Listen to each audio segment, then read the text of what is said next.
Woohoo! I love snowmobiling.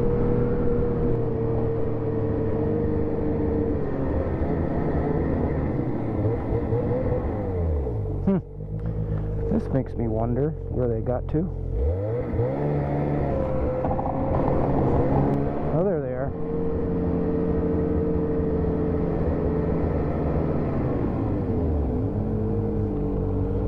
Alright, we're on the 204. Cool. Off the rail trail, thank God. Let's see where this takes us.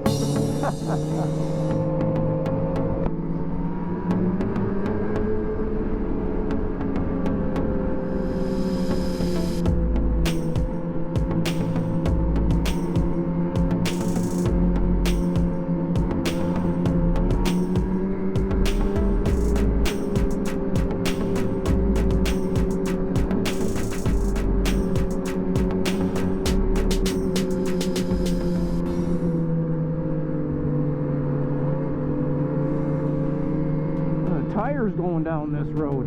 Oh, maybe that's the groomer. Maybe they had to lift up. Do you think? You can see someone drove a car back in here. Holy Jesus, look at this. Yeah, someone had a car back in here. Maybe it was that black one out there. Oh my.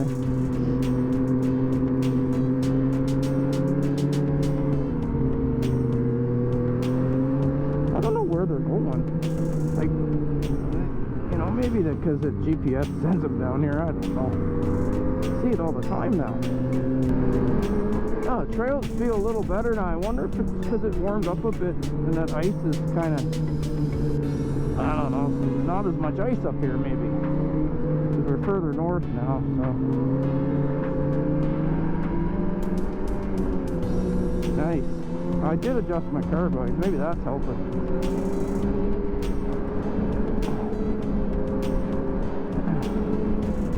This is fun.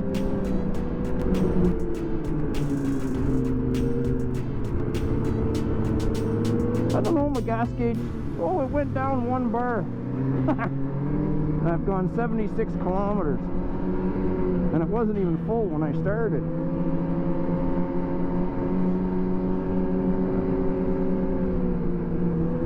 That's funny.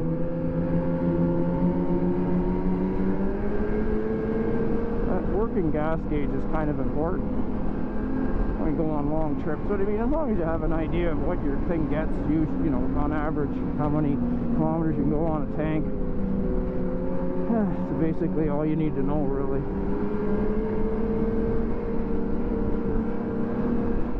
I think I'm good for over 200.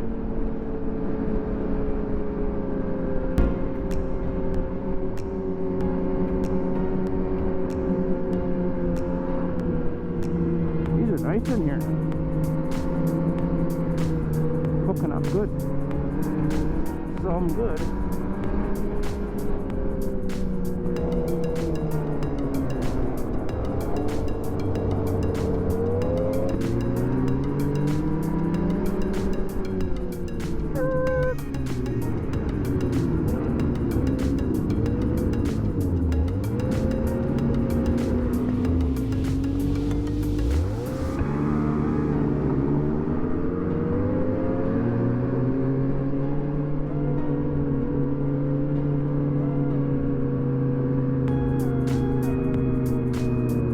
Tracks in there.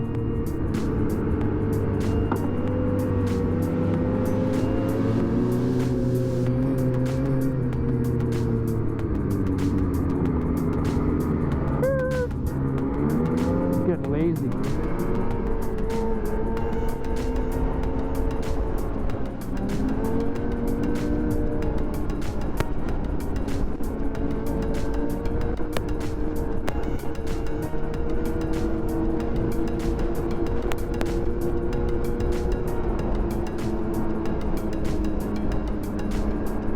When the sign says 50 kilometers an hour in the middle of a field. 50. I should do 50 and see what that feels like.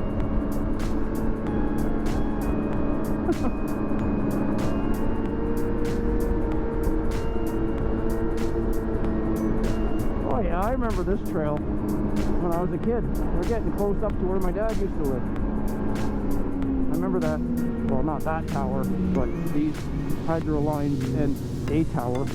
I guess it wouldn't have been that one back in the 80s. No cell phones back then, guys. Remember that? Probably not.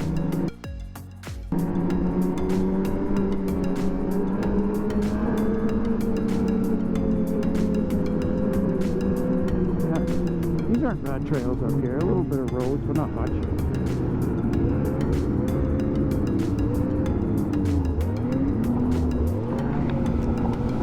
Well, they moved this trail. It used to go over there.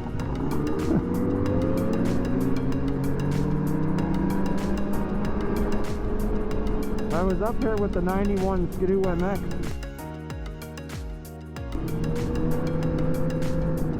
When I first, I guess 2015, when it broke down.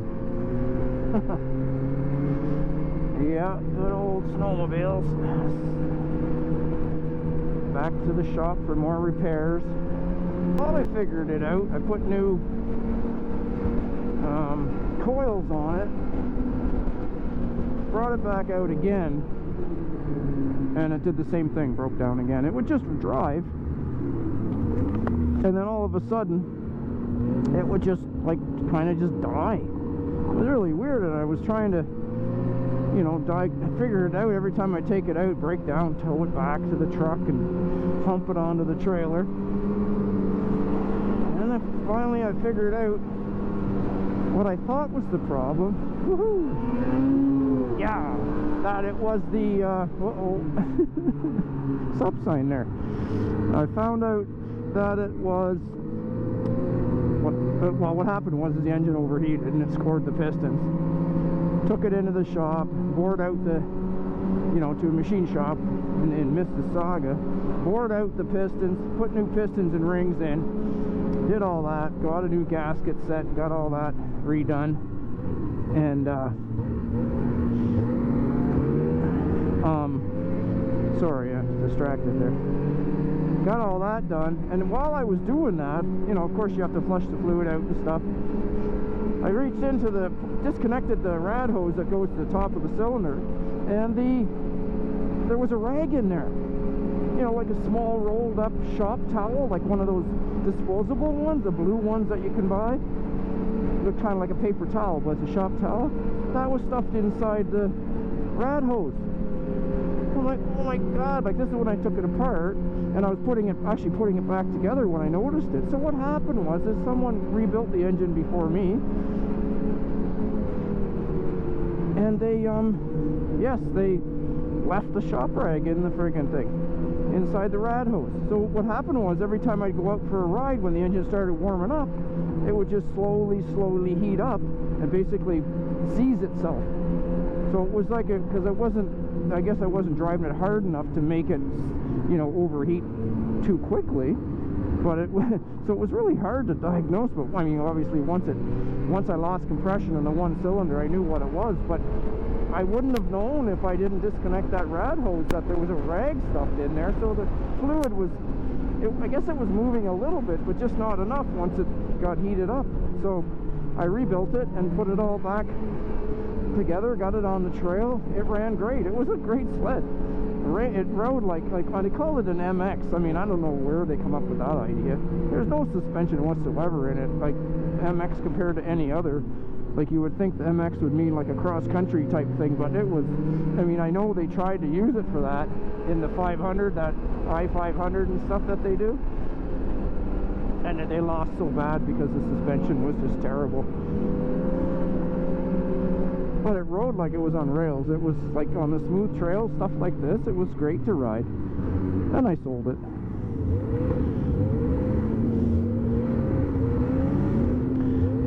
A couple young guys had like $1,000 into it.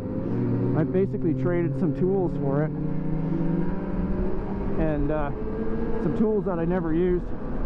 And the kid was happy to have some new tools and get rid of the sled. I did a lot of work. I spent about $1,000 on it. Then I sold it for $1,300. So the kids came running that bought it because it was in great shape, and I hope they, you know, got good use out of it.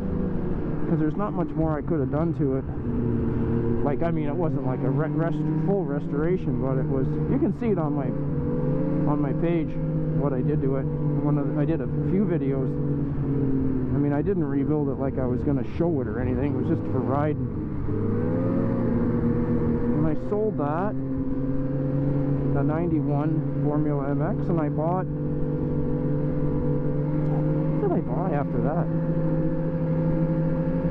Oh no, that's when I went out and bought the 2009 Yamaha Vector, because I just got fed up about fixing the thing, right? So I thought, oh, I'll buy a Yamaha.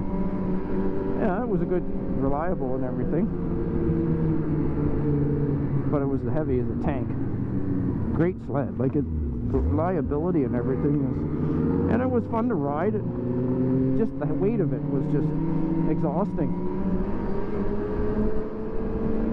So now I got this sled.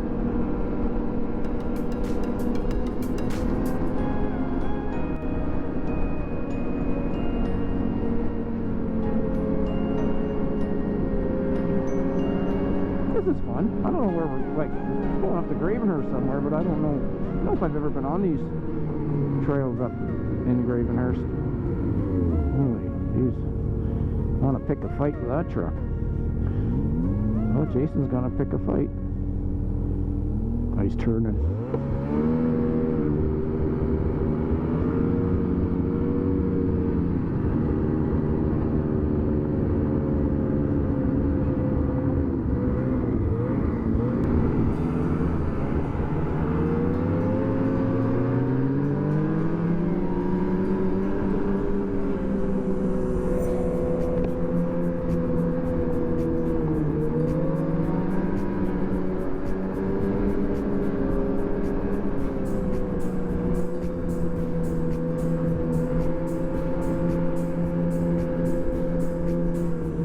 Down another bar. Eventually it would just go right down to like quarter tank. We got 85 kilometers on already. 84.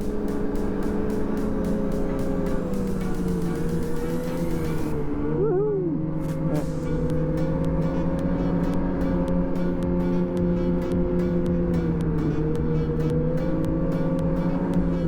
This is nice in here.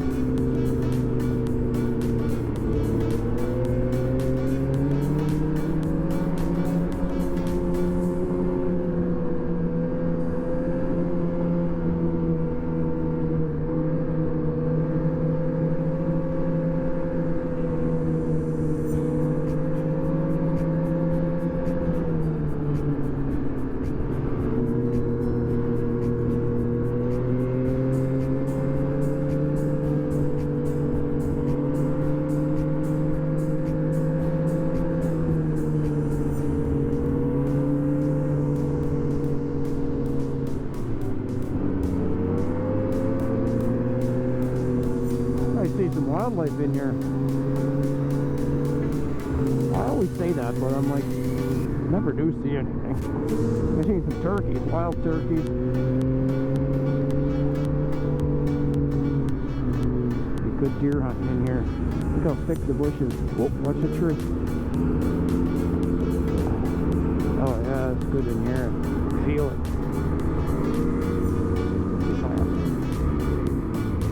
Nice in here.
public allowance ATVs and snowmobiles.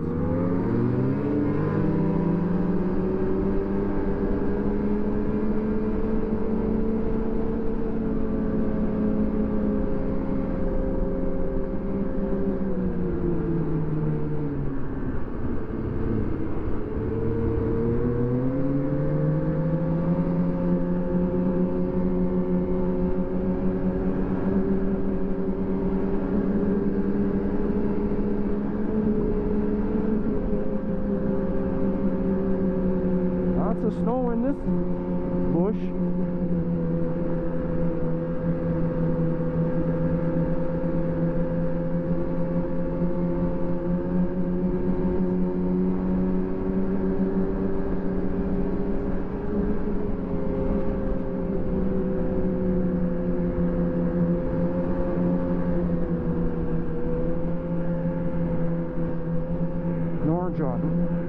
Oh, it must be a dump over there. Or a quarry. See the I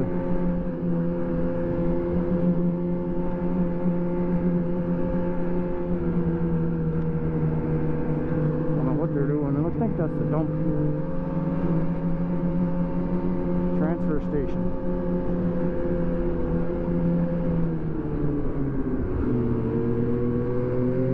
These are nice trails in here. I don't remember being on these. It's been a while.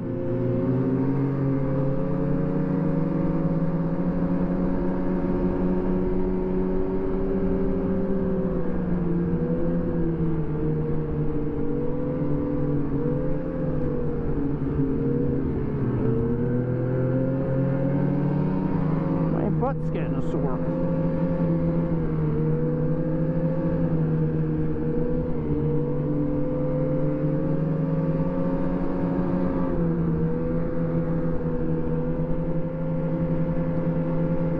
Oh, here we go. It is a quarry. Look at that, eh? Big friggin' hole in the ground. Wow.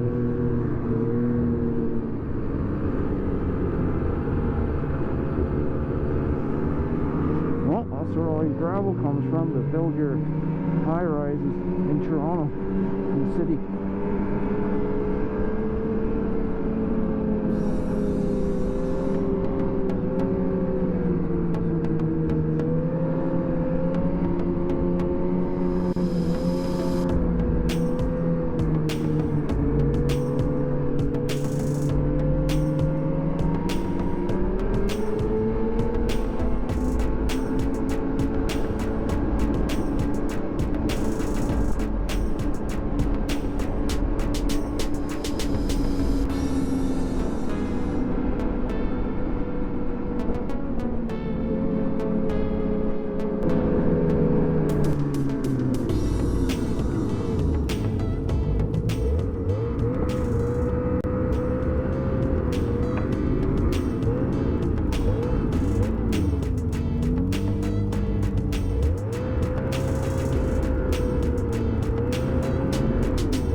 So what's the plan?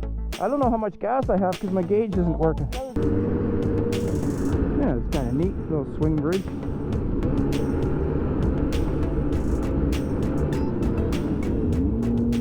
I've never been over this before. I might have been over this when I was a kid.